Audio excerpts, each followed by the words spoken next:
Estas son crónicas de una muerte anunciada, es decir, hemos visto juicios no tanto de los hondureños, pero el último juicio que se llevó a cabo en Nueva York fue de un personaje, creo que tenía inclusive más poder que el señor Juan Orlando Hernández Alvarado, que es el caso de Genaro García Luna.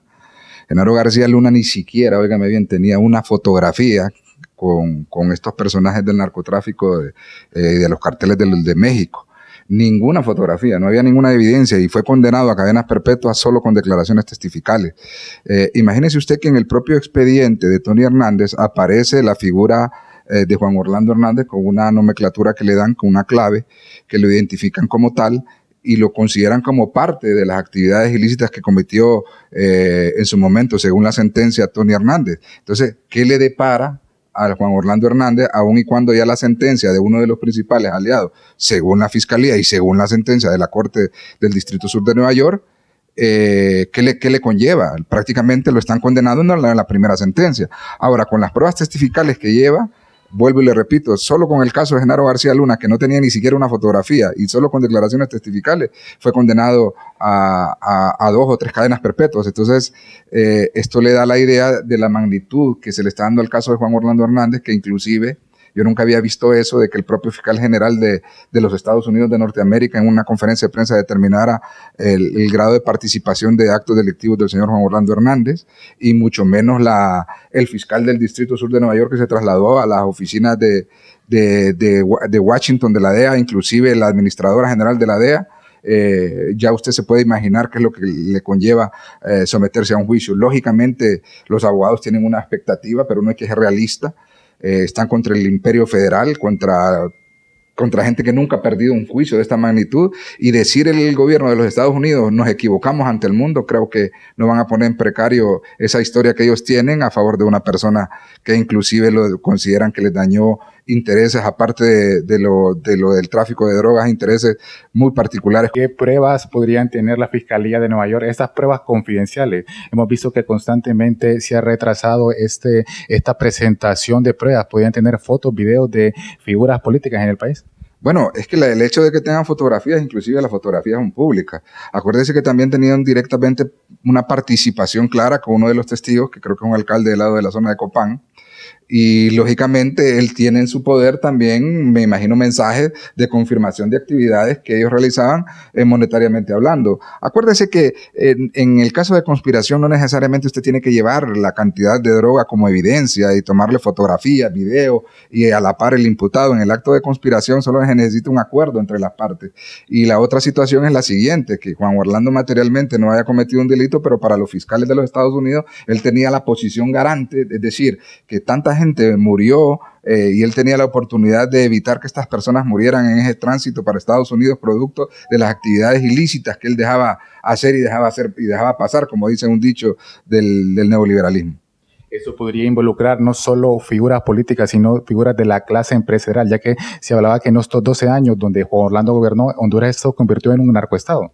Mire, Estados Unidos, yo a veces quiero decir que nos olvidemos del hecho de que podría involucrar personas que en su momento participaron. Estados Unidos extradita gente que le interesa, que es de interés de ellos, aun y cuando puedan ser mencionados presidentes o otras personas particulares, empresarios, pero si no son de interés de los Estados Unidos, no se los va a llevar nunca. Si la persona no es de interés, ahora, si la persona es de interés de los Estados Unidos, tenga o no tenga algún tipo de participación, pero de manera estricta, por decirlo así, para la comisión del delito, siempre se lo va a llevar, aunque no tenga esa participación, siempre lo va a pedir. Esa documentación nueva, simple y sencillamente los Estados Unidos, y creo que a través de sus fiscales, lo que van a acreditar son nexos de participación y de vinculación, inclusive gubernamental, con estas personas. Es decir, acuérdese que los Rivera Maradiaga inclusive tenían unas empresas ligadas al gobierno en las cuales construían carreteras. Pues es tan fácil y sencillo de notar que quien tenía la participación eran algunos familiares de un exalcalde del Paraíso Copán, y que lógicamente tiene que venir con la venia del presidente y titular del Ejecutivo. Esa es una situación para para determinar el vínculo, es decir, para determinar que efectivamente estas personas se conocían y que eran personas de confianza. Entonces quiere decir que si tenían esta confianza en cuestiones que eran lo más mínimo y supuestamente lícitas, a sabiendo que su dinero provenía de actividades ilícitas, pues ¿qué acuerdos no van a tener más allá de eso? Entonces, para mí lo que anda buscando la Fiscalía es aumentar cada día más tanto la documentación con esos vínculos que le acaba de decir que es tan sencillo solo con llevar un contrato con estas personas, y la otra situación es con las múltiples declaraciones que existen y que en este caso también existen evidencia como la evidencia electrónica, es decir, algunos mensajes, algunas llamadas, de cómo se trataban cada uno de ellos, y me imagino que estas personas llevaron estas grabaciones de mensajes con personas inclusive cercanas al presidente, que tampoco no necesariamente tenía que ser él que contestaba estos mensajes, que contestaba estas llamadas, sino que personas que eran encargadas y le daban la posición de contestar estas llamadas en nombre del presidente de la República. Yo le doy unas probabilidades del 0.99%, es decir, el 99.99% para mí está condenado. Es decir, desde el momento que usted pisa un estrado y mediante un jurado federal, usted prácticamente está condenado en la mayoría de los bufetes en Estados Unidos. Lo primero que uno les pregunta, porque yo llevé 2 situaciones de unos casos muy importantes, lo primero que le pregunté yo al abogado, un bufete de abogados muy prestigioso en Estados Unidos, le pregunté cuántos casos ustedes han ganado de esto, y la respuesta fueron ninguno.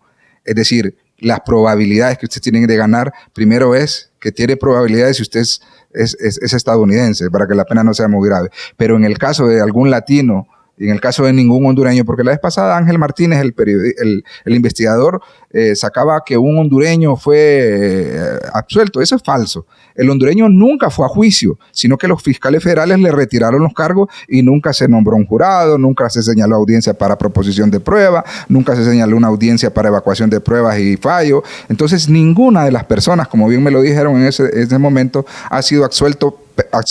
Peor en el caso de narcotráfico, ningún latinoamericano ha sido absuelto. Usted acuerda el caso de Noriega, que inclusive después de que cumplió su pena, que lo dejaron libre, le dijeron que tenía una orden de captura por parte del gobierno de Francia. O sea, los norteamericanos son implacables en ese sentido, y las probabilidades que tiene él son nulas. Mire, Lidia, ellos para Juan Orlando, para ellos es un trofeo. Es decir, demuestran la autoridad ante los demás mandatarios latinoamericanos. Inclusive si usted puede ver, tiene más posibilidades de que le quiten una orden de captura a Maduro, al presidente Nicolás Maduro, el presidente de Venezuela, que Juan Orlando lo absuelvan. Es decir, si Estados Unidos, los intereses de ellos cambian y Venezuela le sirve a esos intereses, le van a quitar esa orden de captura que ni siquiera ha sido efectiva por muchos países, ni la van a tomar como efectiva para los países de corte izquierdista. Pero el asunto es que si ya tuvieran a Maduro en Estados Unidos, yo le apuesto que lo condenan. Entonces, el expresidente Juan Orlando ya está en Estados Unidos, ya Estados Unidos no se puede echar para atrás, no puede decir, hey, disculpen, nos equivocamos, vamos a devolver a este señor porque lo consideramos inocente. Entonces nos van a poner, como le vuelvo a repetir, en precario. Las posibilidades de él son cuesta arriba, y me decía, ¿qué le puede beneficiar? ¿Qué haría usted para que le beneficiara? En primer lugar, tratar de quitarles ellos, que ya no se convierten en un trofeo, y colaborar con ellos. Pero el problema es que yo lo veo que ya no hay nadie más grande que él, pues. O sea, ya no hay otra persona que el gobierno considere más grande que el expresidente Juan Orlando Hernández. Y la otra situación es que si fuera en mi lugar, o que si fuera de darle un consejo, porque yo he visto tantos juicios de Estados Unidos, es decir, yo me declaro culpable, porque el orgullo, a él el orgullo le vale más que ver a su familia, pues. Si eso le vale más, entonces no va a volver a ver a su familia. Pero para mí, si se declara culpable, tal vez tiene una pena menos de 15, 20 años y él tiene las posibilidades. Pero si se expone al jurado, los fiscales jamás le van a pedir que le impongan una pena de 15 años. Nunca. Le van a pedir cadenas perpetuas. Y el jurado es implacable.